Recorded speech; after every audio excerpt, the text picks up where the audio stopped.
welcome back to Restore Thrive. We are talking about how to treat patellar tendonitis. Now, if you're a runner, if you're an athlete who's had pain in that area right below your kneecap, you're probably familiar with the term. Even if you're not familiar with the term, if you've had knee pain below your kneecap, that's what we call it, patellar tendonitis. So one of the things that's most important when we're trying to heal this injury is getting blood flow to that area.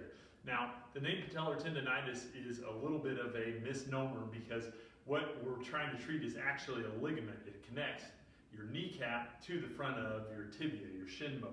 So the problem with that when we're trying to do rehab is that this area doesn't have good blood flow. So we need to use what we call a scraping tool or a technique to stimulate blood flow into this area. So we have a nice scraping tool here, but you can use something just as simple as a spoon from your kitchen drawer as well. So I'm going to show you the basic technique here. Now, I'm just going to do this briefly and we'll see if I can create some of this tissue response here. The area that I'm trying to work on is going to be below my kneecap, but right above this little knob in the front of the top of my shin.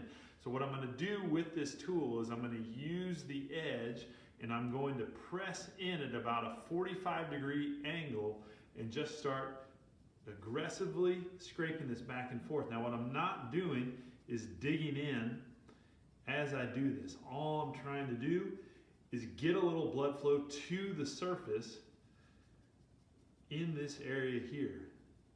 We'll see how long it takes here. I can see some of that redness starting to come,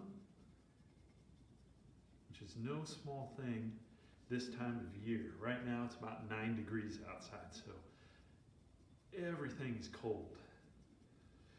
Generally what you're going to see when you're doing this scraping technique is it takes 1 to 2 minutes to start to see some of that flushing. Now I'm going to show you guys, you can already see that's starting to redden up just a little bit. We can do the same thing with the edge of a spoon. Again, we don't want to be right on the edge, we want to use a 45-degree angle. And I can get in here and do the exact same thing with this spoon, and it feels 99.9% the same here.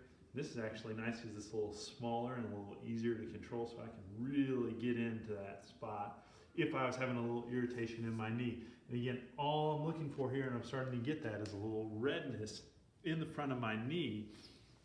And what that will do is start to bring new blood flow into the area. So we recommend again that you do this for 1 to 2 minutes. You're not digging in deeply. You're not trying to make this hurt. You're just trying to stimulate that blood flow. That's a big part of the recovery process. If you have more questions about how to treat patellar tendonitis or knee pain in general, you can find us at restorethrive.com.